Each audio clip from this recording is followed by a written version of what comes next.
Irmãos, vamos abrir a palavra do nosso Deus no primeiro livro de Reis. Vamos para o capítulo 5 essa manhã.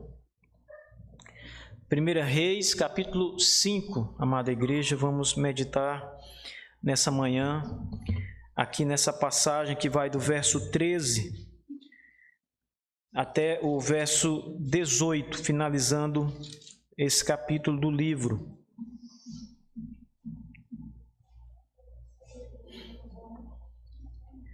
Ouçam com atenção, meus irmãos. Formou o rei Salomão uma leva de trabalhadores dentre todo Israel, e se compunha de 30.000 homens, e os enviava ao Líbano alternadamente, 10.000 por mês. Um mês estavam no Líbano, e 2 meses cada um em sua casa. E Adonirão dirigia a leva. Tinha também Salomão 70.000 que levavam as cargas e 80.000 que trabalhavam pedra nas montanhas. Afora os chefes oficiais de Salomão, em número de 3.300, que dirigiam a obra e davam ordens ao povo que a executava. Mandou o rei que trouxessem pedras grandes e pedras preciosas e pedras lavradas para fundarem a casa. Levaram-nas os edificadores de Salomão e os de Irão e os gibilitas, e preparavam a madeira e as pedras para edificar a casa. Amém. Vamos curvar nossas cabeças, irmãos, vamos orar, pedindo ao nosso Deus que nos dê a iluminação para entender a sua palavra. Nosso Deus amado e bendito Senhor de nossas vidas, nós nos curvamos aqui, Senhor Deus, diante de Ti, reconhecendo toda a Tua grandeza, a majestade do Senhor, toda a glória do Senhor. Ó Deus bendito, nós Te louvamos por podermos nos reunir essa manhã para adorar o Senhor. Nos reunimos nesta casa, Santo Deus, e aqui nós prestamos os nossos louvores, a nossa oração também sobe até o trono da graça. Aqui, Senhor Deus, nós recebemos do alto a Tua palavra, o Teu Espírito Santo nos ajuda. Por isso nós somos gratos, nosso Deus. Nós louvamos o Senhor pela Tua grande bondade, que não cessa, Senhor Deus, de ser derramada sobre nós. Senhor nosso Deus, nós também Te agradecemos, Pai, pelo Teu Filho, Jesus Cristo, nosso Redentor, que nos foi dado para morrer na cruz do Calvário em nosso lugar. Muito obrigado, Senhor, pela grande oferta, pelo grande sacrifício, pelo sangue maravilhoso do nosso Senhor derramado por nós. Que o Senhor nessa manhã nos ajude com a Tua palavra, nos dando entendimento, ó Deus, nos fazendo reconhecer e ver a grandeza maravilhosa de Cristo. É em nome dEle que nós oramos. Amém. Irmãos, vocês sabem que existe uma grande virtude nas Escrituras Sagradas. Ela sempre é ressaltada quando as pessoas estão falando sobre a Bíblia. A Bíblia, ela é um livro o qual nós extraímos a mensagem de Deus, é a revelação de Deus, mas às vezes nós falamos sobre a Bíblia fala conosco, Deus fala conosco pela Bíblia, mas às vezes nós é que falamos da Bíblia. E não são poucas as situações em que nós precisamos mostrar os atributos da palavra de Deus, os atributos da própria Escritura. Então, quando você conversa, por exemplo, com alguém sobre Deus, e essa pessoa põe em xeque o que você está dizendo, você sempre diz, olha, é a palavra de Deus. Quando você faz isso, você está exaltando a Escritura como sendo não um livro que foi meramente escrito por homens, mas um livro que veio de Deus, que é inspirado pelo Espírito Santo. Então, a inspiração é um atributo de Deus. É por isso que você pode afirmar para as pessoas que estão te ouvindo que o que você está falando é a verdade absoluta, porque a Bíblia é a verdade absoluta. A Bíblia não tem erro nenhum. Esse é um outro atributo da Bíblia, a sua inerrância. Então nós acabamos falando da Bíblia e acabamos mostrando o que é as Escrituras Sagradas.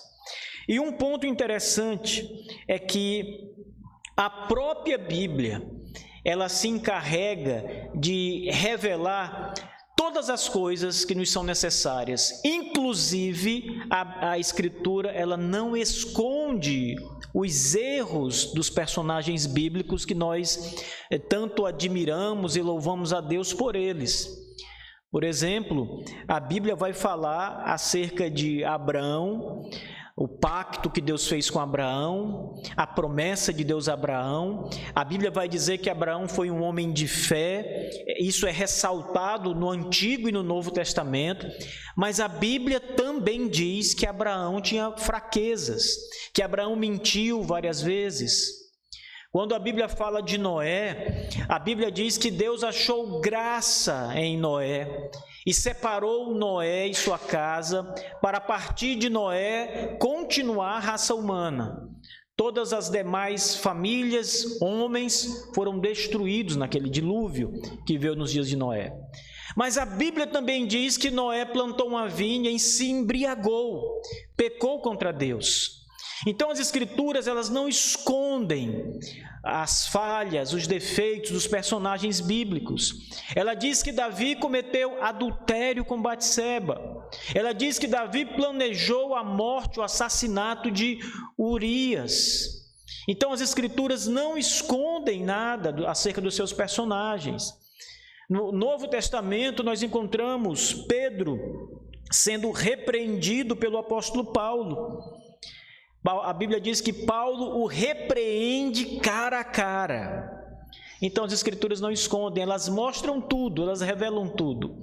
E às vezes nós passamos por algumas partes da Escritura, irmãos, que nós acabamos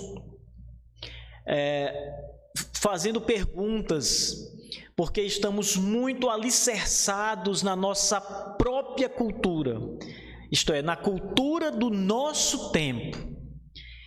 E os nossos olhos, a nossa mente, a nossa visão, ela está toda baseada na nossa cultura. De maneira que toda análise que nós fazemos baseados na nossa cultura atual. E isso é um estreitamento da nossa visão, da nossa perspectiva. Ela deve ser mais ampla do que isso. A nossa cultura não é uma cultura milenar, é uma cultura de outro dia. Ela vai se desenvolvendo, elementos novos vão sendo inseridos na nossa cultura diariamente, e aquilo vai fazendo parte da sua própria vida, da sua conversa, da sua maneira de ver o mundo. Então, nós encontramos, por exemplo, no Novo Testamento, uma carta do apóstolo Paulo para Filemon. E Filemon, nós bem sabemos, essa carta de Filemon, ela foi escrita numa circunstância em que um cristão tinha um escravo, e esse escravo fugiu, e Paulo então orienta esse escravo Onésimo a voltar para o seu senhor, e que o seu senhor o receba de volta com amor cristão. O que Paulo está fazendo nessa carta é ensinando tanto ao escravo como ao senhor do escravo como eles devem se portar como cristãos. Ele está dizendo que o escravo deve ser um bom escravo, que o escravo deve ser obediente em tudo ao seu senhor. Está dizendo que ele deve trabalhar deve de fato trabalhar com honestidade e com justiça para o seu senhor, que tem direito sobre ele. E ele olha para o seu senhor, o senhor do escravo, e diz que o senhor do escravo deve tratá-lo com amor e dignidade cristão, não maltratá-lo, não fazer dele apenas um objeto, mas cuidar dele com amor. Então Paulo diz que ele deve perdoar o seu escravo e recebê-lo de volta. E assim a vida continua. E aí nós estranhamos isso no nosso olhar contemporâneo, escravos na Bíblia, e a Bíblia falando da escravidão assim como se fosse algo normal, natural. Exatamente, perfeitamente, porque naquela época era natural, era cultural, era normal. Não havia nada fora da curva naquele momento.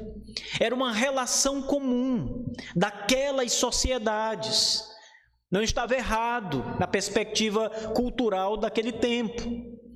Não havia, o próprio escravo reconhecia que devia os seus serviços ao seu senhor. Então não havia nada errado.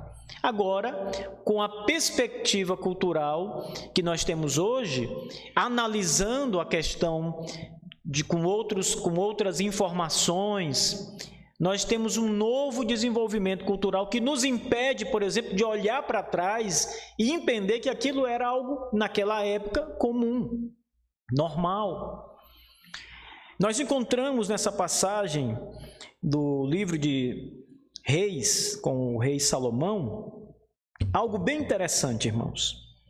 Eu vou voltar a falar sobre o tema de escravos, mas aguardem até chegar o momento aqui na nossa passagem. Anteriormente, Salomão havia feito uma aliança com Hirão, do Líbano, e ele precisava de madeiras, ele precisava daqueles recursos naturais que haviam em abundância ali no Líbano. Ele precisava construir a casa de Deus, a casa do Senhor. E Salomão havia recebido essa incumbência depois que Davi, o seu pai, fora proibido pelo próprio Deus de construir a casa, o templo, porque ele era um homem de guerra, ele era um homem com as mãos sujas de sangue e não era a melhor pessoa para preparar o templo de adoração ao Deus Todo-Poderoso, ao Senhor. Mas a Salomão, o Senhor diz a Davi: a Salomão teu filho, ele construirá o templo, a minha casa. E cabe, portanto, a Salomão essa tarefa. O templo é todo feito, como nós vimos ali, tanto na passagem anterior, como nas outras partes da Escritura que são mencionadas os materiais do templo. Ele é todo construído das melhores madeiras, com pedras lavradas, isto é, a pedra que é cortada, ela parece um tijolo de pedra, não é uma pedra natural que você simplesmente arranca da rocha e coloca ela de qualquer forma. Ela é lapidada, cortadinha. Naquela época, Cris Leandro, não havia a maquita, então eles cortavam na mão a pedra até ela ficar bem polida, bem lapidada. E assim eles faziam vários blocos de pedra, lapidando as pedras. Isso era a pedra lavrada. E Deus diz que a sua casa deveria ter as características que Salomão então começa a dar.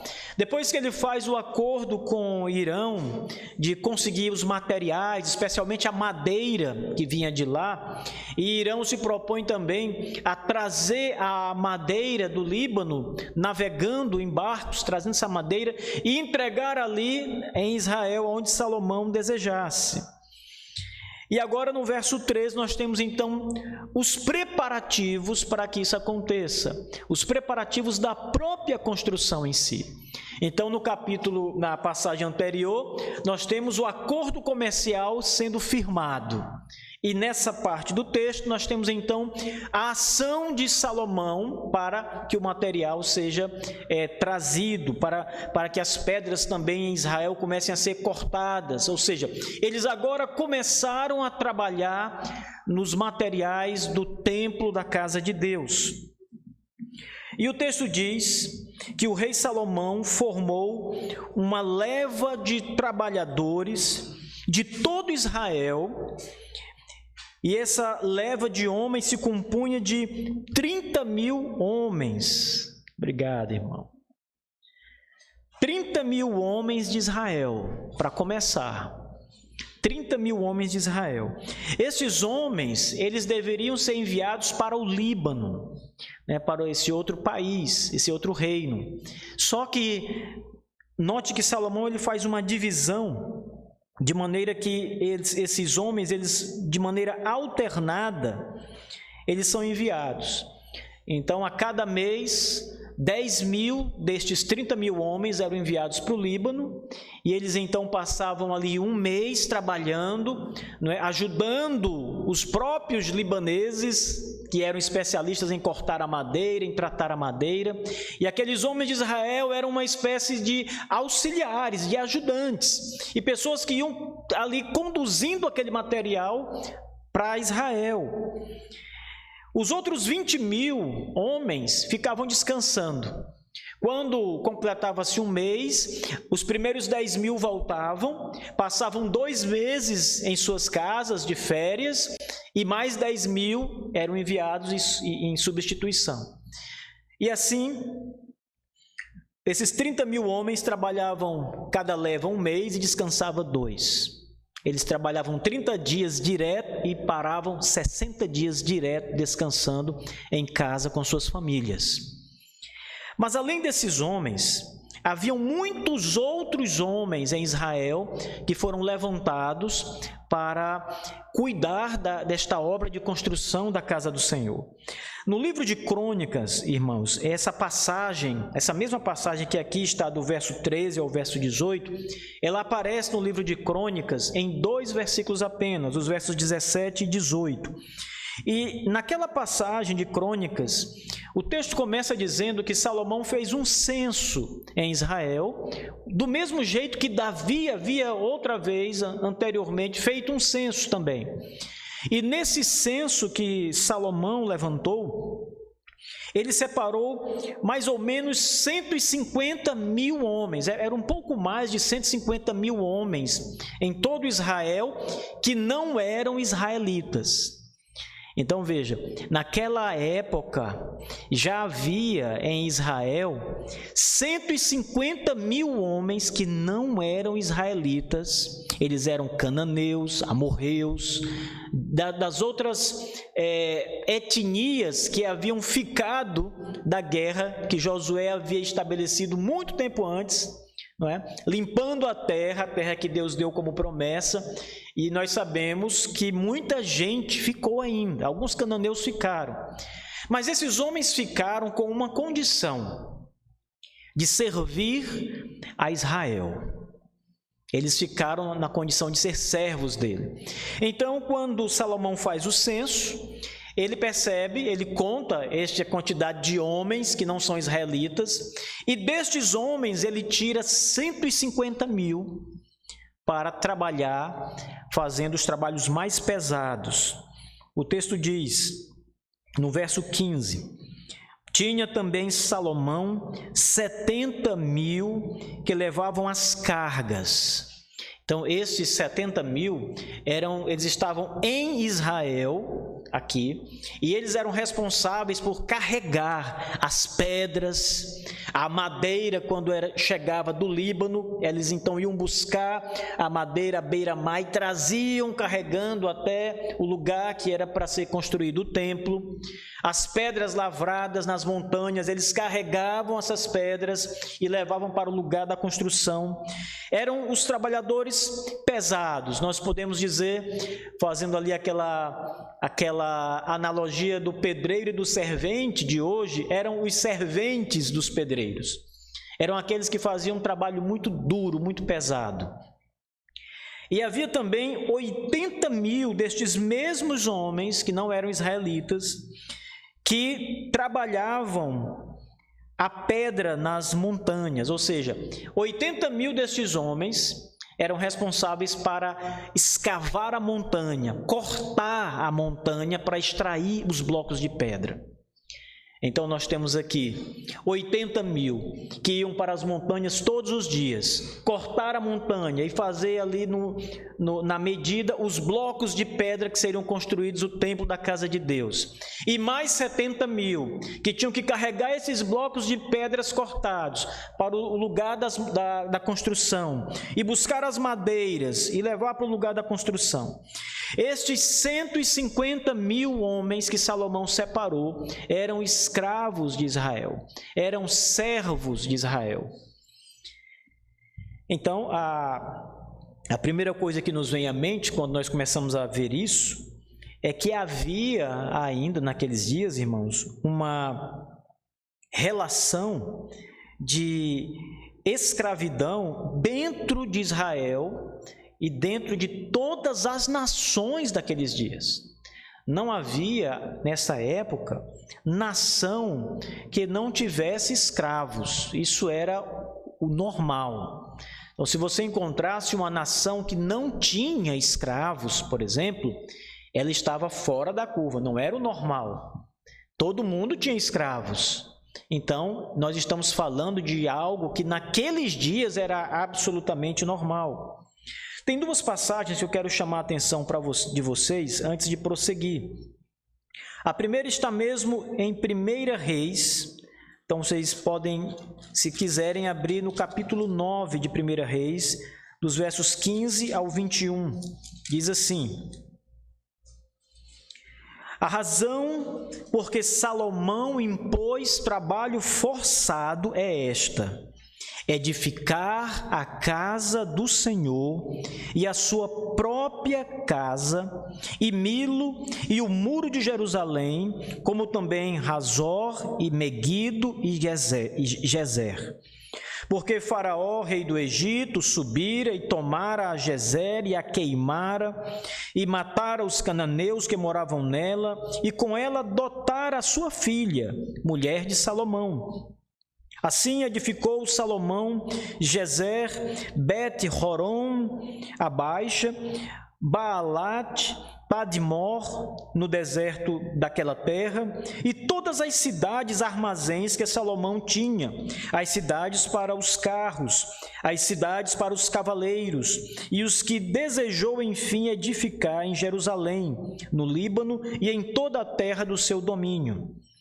Quanto a todo o povo que restou dos amorreus, dos heteus, dos ferezeus, dos heveus, dos jebuseus, e que não eram dos filhos de Israel, a seus filhos, prestem atenção, que restaram depois deles na terra, os quais os filhos de Israel não puderam destruir totalmente, a esses fez Salomão trabalhadores forçados até hoje. Ou seja, estes homens que antes viviam na terra, depois da conquista da terra, ainda alguns os que permaneceram, e as suas gerações, a sua descendência, eles foram para sempre, naquelas épocas, escravos de Israel. E Salomão aqui os chama esses homens para trabalhar forçado na construção do templo.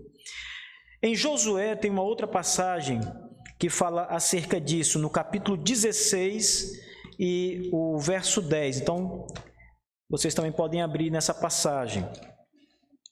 Josué, capítulo 16, versículo 10, o qual diz assim, irmãos, ouçam. Não expulsaram aos cananeus que habitavam em Gezer. Lembra dessa passagem, desse lugar chamado Gezer, que é citado lá em 1 Reis? Ele volta a ser citado aqui. Ele é primeiramente citado aqui no capítulo 16 de Josué. Então diz o texto: não expulsaram aos cananeus que habitavam em Gezer. Assim, habitam eles no meio dos efraimitas até o dia de hoje, porém, sujeitos a trabalhos forçados, escravos. Muito bem, voltemos então aqui ao capítulo 5. Salomão não está fazendo nada diferente do que aquilo que era absolutamente normal naquela cultura. Nada de estranho. Tem um autor liberal, ele comenta o livro de Josué, ele se chama Walter Brueggemann, e ele comenta o livro de Josué, ele é um especialista em Antigo Testamento. E no comentário que ele faz sobre essa passagem que nós estamos analisando, ele diz que Salomão estava agindo como um explorador econômico. Esse autor ele usa uma perspectiva marxista, e aplica essa perspectiva contemporânea aos dias de Salomão. Então ele faz uma leitura, em outras palavras, progressista ou esquerdista dessa passagem bíblica, como se houvesse aquela luta, não é, entre o trabalhador, que é o proletariado, e os senhores, aquela luta que o marxismo sempre coloca aí nas suas narrativas. E ele pega esse molde marxista do século XIX e aplica lá 1000 anos antes do século I, 1000 anos antes de Cristo. Veja, uma leitura completamente enviesada do texto da Escritura Sagrada. Algumas coisas aqui, irmãos, primeiro deve nos chamar a atenção. Esse é um tema de fato muito delicado, e ninguém é a favor da escravidão. Ninguém está defendendo a escravidão, apenas mostrando aos irmãos que isso era, na época, normal, absolutamente corriqueiro em todas as nações. Mas o que é importante observar aqui é que, primeiro, não se trata de uma escravidão por cor da pele. Não, quem eram os escravos aqui? Eram pessoas negras? Não havia nada de cor da pele aqui. O escravo era o povo dominado. Se era branco, se era amarelo, se era negro, não importa. O escravo era aquele que estava debaixo da dominação do conquistador, daquele que tinha o poder sobre ele. Então não havia aqui a ideia de escravidão por cor da pele, né? O racismo pela cor da pele. E tirem essa ideia da cabeça. Segundo lugar, note que Salomão, ele separa 30.000 homens de Israel, israelitas de fato, e não os faz trabalhadores forçados. Esses homens ele encarrega de ir para o Líbano para observar e acompanhar o trabalho, ajudar o trabalho da corta da madeira, trazê-la até Israel. E esses homens trabalham 1 mês, mas têm 60 dias de folga para estar em sua casa, cuidar dos seus afazeres, estar com sua família, cuidar dos negócios, etc. Trabalham 1 mês e folgam 2 meses. Esse era o ritmo dos 30.000 homens que foram separados de dentro de Israel para trabalhar na construção do templo. Então eram homens que não foram tratados como escravos, como servos, mas aqueles que não eram israelitas, que antes guerrearam contra Israel e agora eram servos de Israel. A estes Salomão separou para os trabalhos mais duros que havia, porque eram de fato servos do reino de Salomão naquela altura. Então nós precisamos olhar para essa passagem, irmãos, com um olhar de quem viveu naquela época. Então é preciso que você não olhe como o olhar de hoje, mas como o olhar de quem viveu aquela época, de quem estava naquela cultura, que tinha aqueles valores, para você entender a situação daquele momento, daquela época, e observar que o que se fazia aqui não era nada mais do que o que era absolutamente comum naqueles dias. E tem um outro detalhe importante aqui nessa passagem. Em nenhum momento nós vamos encontrar a reprovação divina quanto a isso, quanto aos atos de Salomão. Você não vai encontrar Deus dizendo que Salomão não deveria fazer o templo assim. Você vai encontrar Deus proibindo Davi de fazer o templo. Deus vai dizer: você não fará o templo, suas mãos são sujas de sangue, você é homem de guerra. Mas você não vai encontrar Deus dizendo: Salomão, você não pode fazer o templo com escravos. Você não encontra isso. Você não encontra Deus proibindo os escravos de trabalhar para o rei Salomão na construção do templo. E, pelo contrário, você encontra Deus se agradando do que Salomão fez, construindo o templo, a sua morada na terra, a sua habitação na terra. Então não há reprovação divina. Nós podemos até reprovar. Um homem como Walter Brueggemann, um teólogo liberal, pode até olhar para esta imagem que a Bíblia apresenta com o seu olhar marxista, liberal, progressista e reprovar isso. Dizer que Salomão pecou, dizer que aquilo era algo que Deus condenava, mas a Bíblia mesmo não diz isso.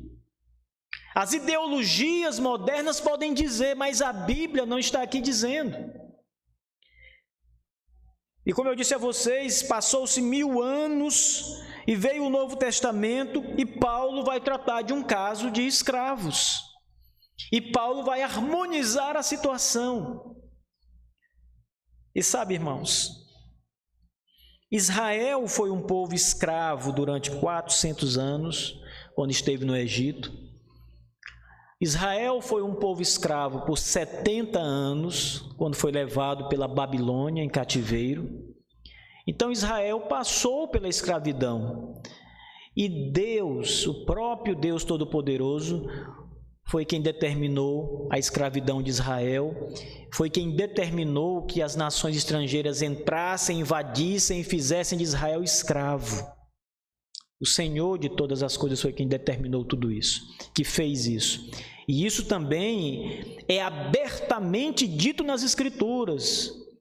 Deus diz que vai enviar a Babilônia e vai prender Israel por 70 anos, e eles serão os escravos hebreus dos babilônicos, dos caldeus. É Deus quem fez isso.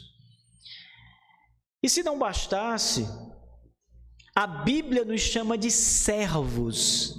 E a tradução literal do grego para a palavra servo é escravo, escravos de Cristo. Por que nós chamamos Jesus de Senhor Jesus? Você acha que é simplesmente uma atitude respeitosa para com Jesus? Você pode chegar para uma pessoa hoje na nossa cultura e chamar Senhor por mero respeito. Ele não é seu Senhor, mas você o chama de Senhor.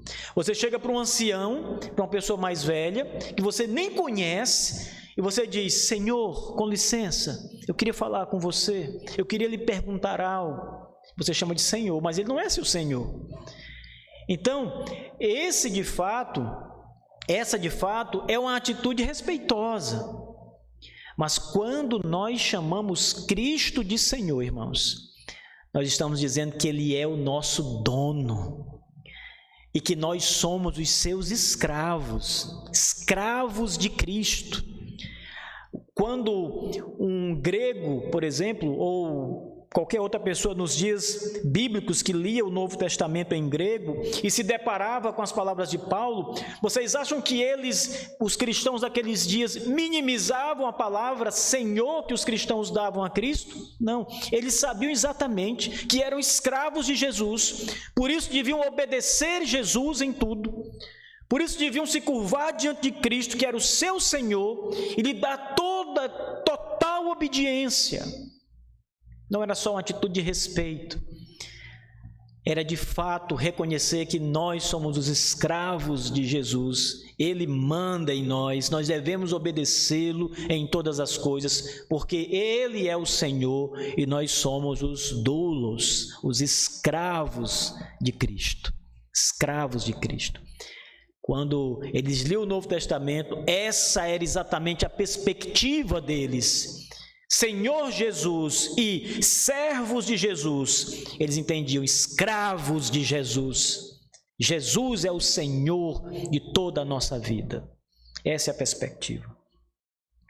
Então não olhe para essa passagem de maneira estranha, né? Com o olhar viciado da nossa época. As coisas, irmãos, são meras convenções. São meras convenções. As pessoas começam a mudar uma certa posição, uma certa cultura, e aquilo se convenciona. Todo mundo passa a fazer aquilo, e aquilo se tornou o modelo certo de fazer. Então são convenções. Mais uma vez, não estou dizendo aqui que a escravidão é algo correto. Eu não estou aqui defendendo a escravidão, longe de mim dizer isso. Eu estou apenas mostrando a vocês que naquela época, para entender as Escrituras corretamente, você precisa entender aquela cultura. e não estranhar o fato de Salomão ter escravos, de Davi ter escravos, de muitos outros terem escravos. Isso era o padrão, a agenda, a cultura daqueles dias.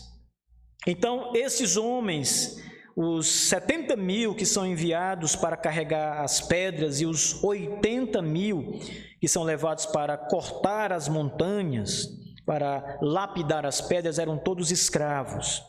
Mas além desses homens, o texto diz, no verso 16, que Salomão colocou mais de 3 mil homens sobre a guarda deles, ou seja, eram os chefes desses muitos homens que trabalhavam como escravos.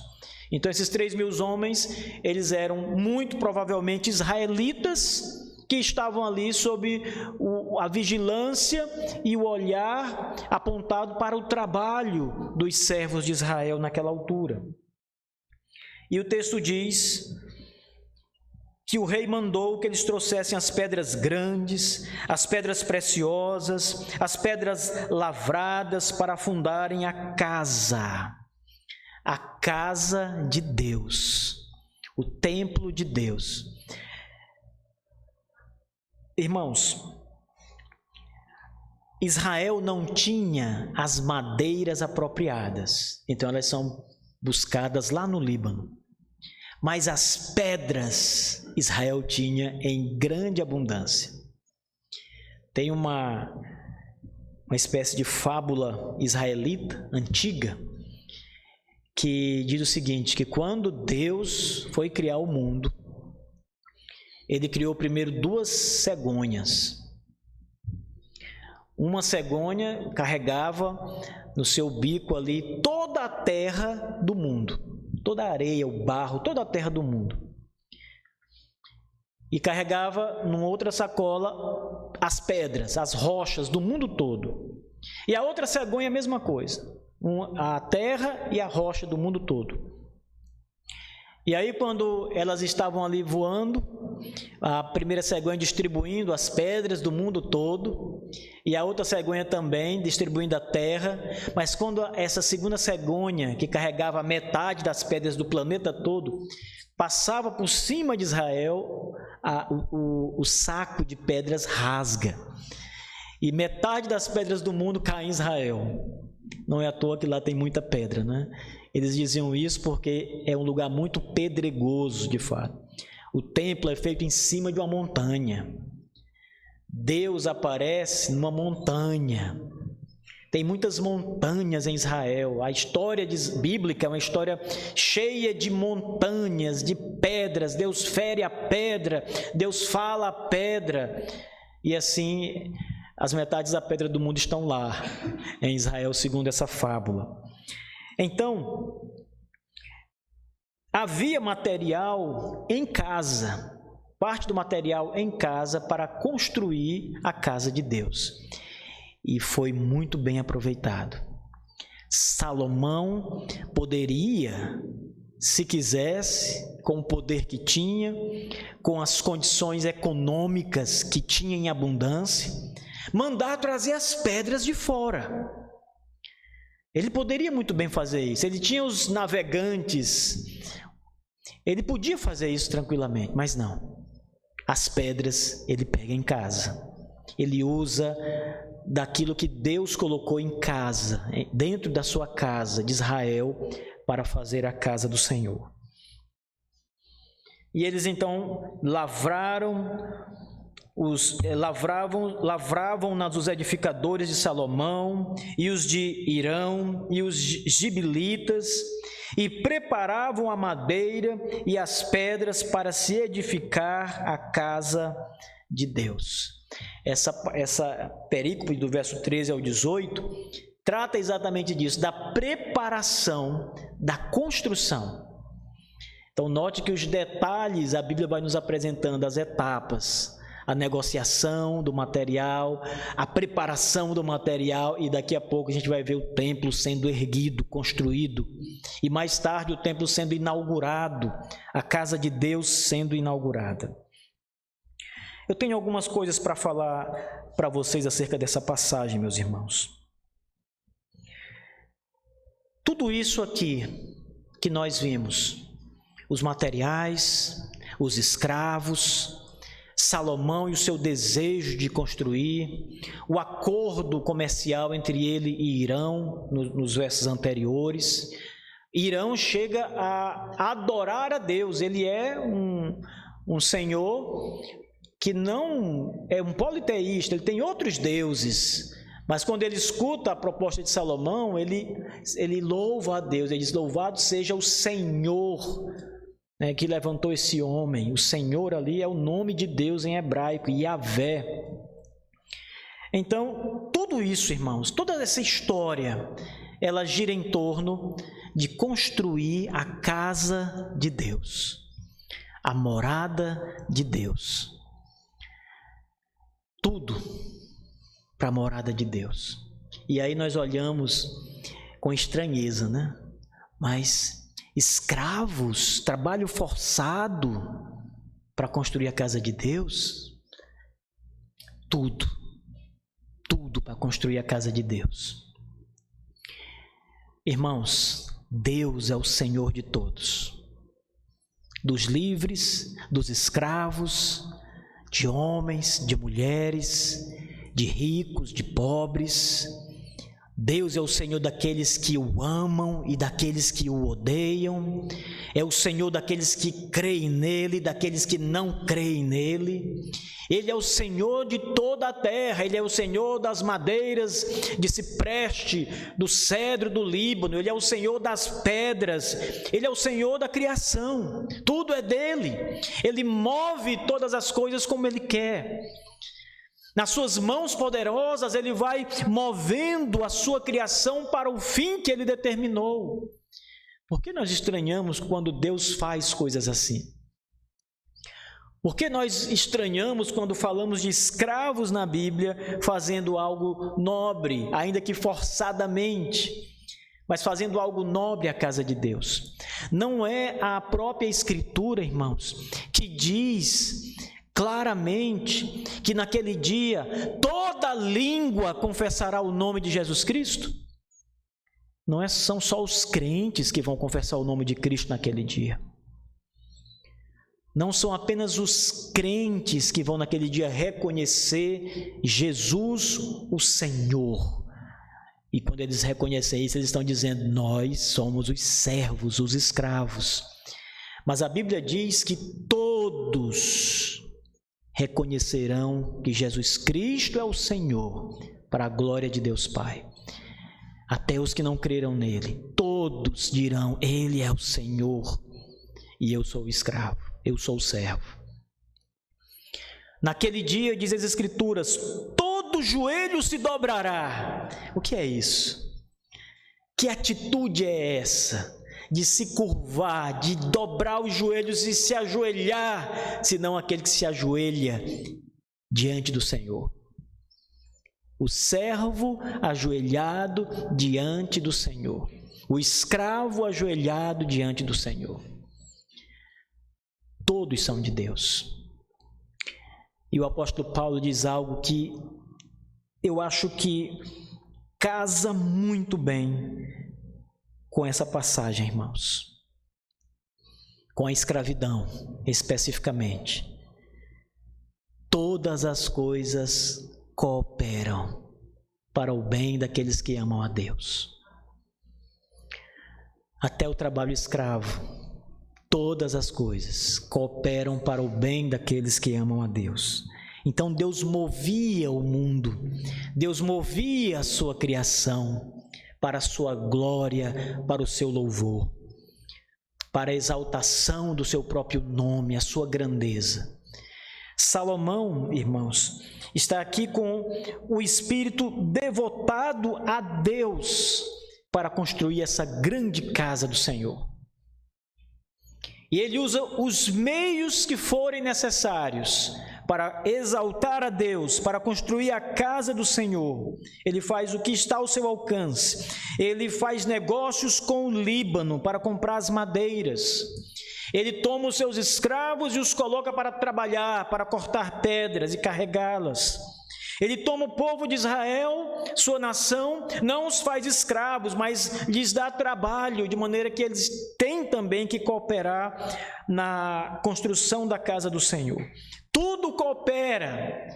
Salomão usa todos os recursos, todo o seu poder, toda a sua autoridade, todos os povos que estão diante dele para construir a casa do Senhor, o templo de Deus. Eu quero agora terminar trazendo um insight que eu, lendo uma obra de um autor chamado Hyken, Philip Hyken, e ele diz o seguinte: naquele tempo, Deus habitava de maneira simbólica num templo de pedra, porque Deus, ele é maior do que a criação. Um templo não cabe o Senhor. Ele enche tudo, os céus e a terra não podem contê-lo, diz o texto. O universo não pode contê-lo, mas simbolicamente aquela era a casa de Deus. E dali o nosso Deus, ele atuava, ele era adorado pelo seu povo. Então há uma grande significância na ideia do templo em que Deus habita. Salomão, inclusive, e Davi também, dizem o seguinte, que aquele templo, eles têm perfeita consciência de que Deus não morava ali, de que Deus não estava ali completamente, mas eles diziam que o templo era o estrado dos pés de Deus. É o lugar em que um homem descansa os pés. Então, quem já foi, por exemplo, cortar o cabelo, os homens aqui, você senta na cadeira do barbeiro, tem aquele quadradinho lá na frente, você põe os pés, não é? Aquilo é o estrado. É o que fica embaixo dos pés. Serve para descansar os pés, para apoiá-los. E o templo é chamado de o estrado dos pés do Todo-Poderoso, porque não pode contê-lo. É uma figura. Depois, o templo, ele é visto de uma maneira diferente. Ele passa a ser Cristo, o próprio Senhor, irmãos. Porque Deus, o Logos divino, está na carne. E a carne é o templo de Deus, é o lugar da habitação de Deus. Cristo na terra é Deus no meio dos homens em carne. Aquele primeiro templo que era feito de madeira, de ciprestes, de cedro, de rocha lavrada, pedras preciosas, materiais duráveis, rígidos. Agora ele é substituído com Cristo por um templo físico de carne, onde Deus habita plenamente. A Escritura diz que em Cristo habita plenamente a divindade. Na carne está o divino, a divindade, o Logos, o Senhor. Mas aí Cristo morre, a carne é destruída, assim como o templo foi destruído também no passado. Cristo morre e agora Deus habita em outro templo, a igreja. Nós somos o templo do Espírito Santo. Ele habitava naquele templo de pedra. Agora, no Novo Testamento, nos é dito que ele habita em nós, a sua igreja. Vocês conseguem apreender, irmãos, a grandeza disso? Deus habita em você.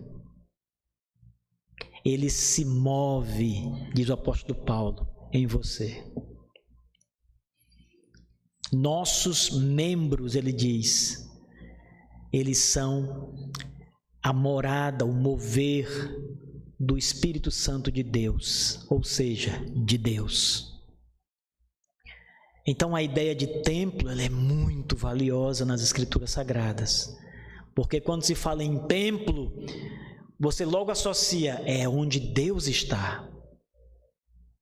Simbolicamente, metaforicamente, mas é onde Deus está. E se nós somos o templo de Deus, porque Deus está em nós. Não somos Deus, não confunda. Somos o templo de Deus. Somos o lugar da habitação de Deus. Deus está em nós. Ele se move por meio de nós. Não vá embora, irmãos, sem antes meditar com profundidade sobre isso. Porque isso tem muitas implicações. O que você faz da sua vida, do seu corpo, o templo de Deus? Isso tem muitas implicações. Você cuida bem do seu templo? Você articula os seus membros, seus olhos, sua boca, sua audição, qualquer coisa em você, na sua carne, para fins pecaminosos, contrários a Deus? Lembre, Deus está aí, Ele habita aí.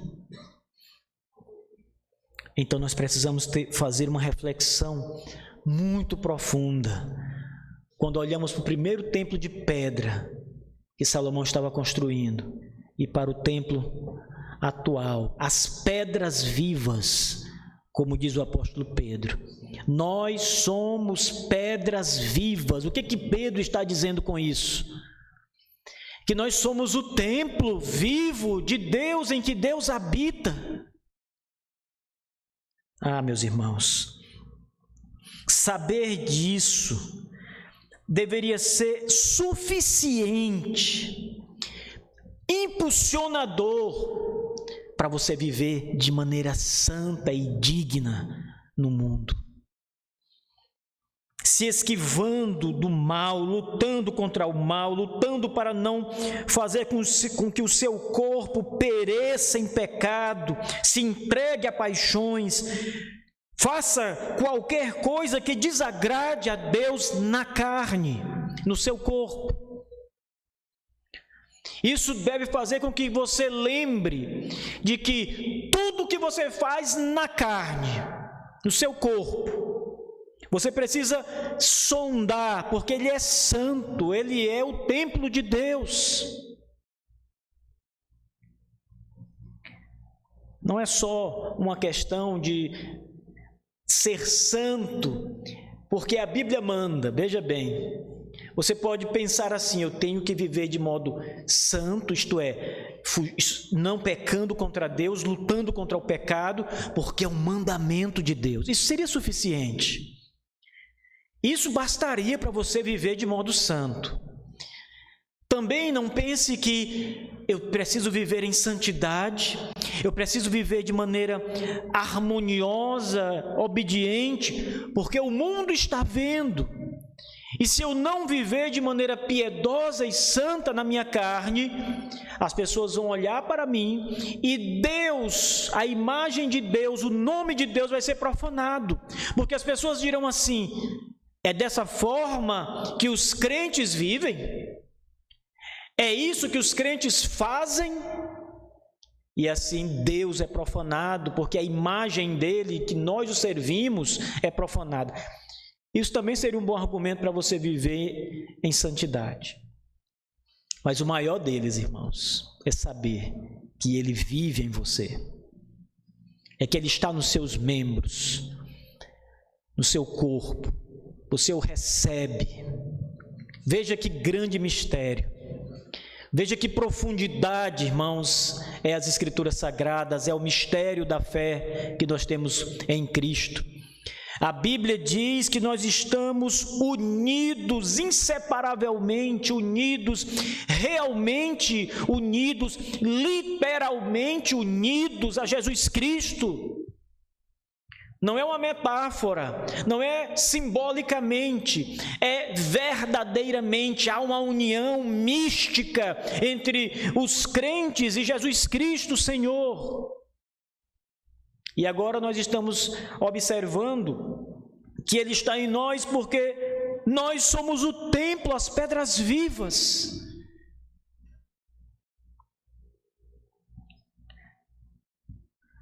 Irmãos, Paulo diz, e ele também certamente tem essa imagem, porque ele foi quem mais usou essa imagem de que nós somos o templo de Deus.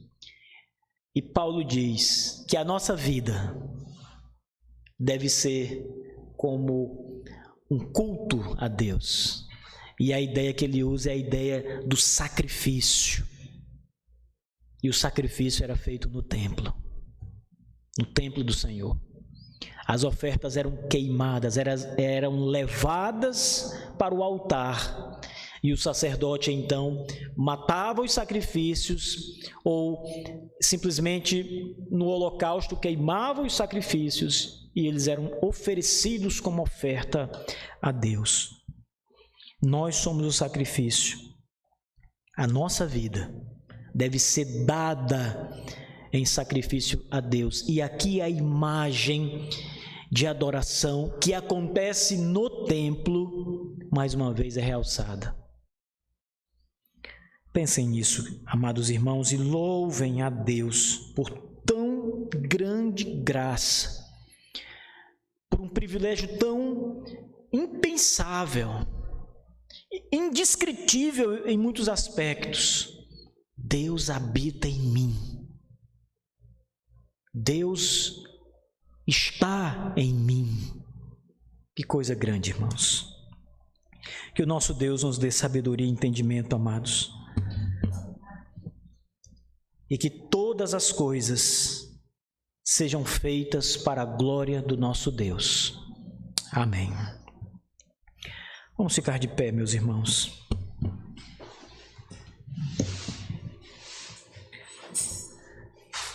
Nosso Deus e Pai, obrigado, Senhor, pela Tua bendita palavra, pelas lições que aprendemos nessa manhã.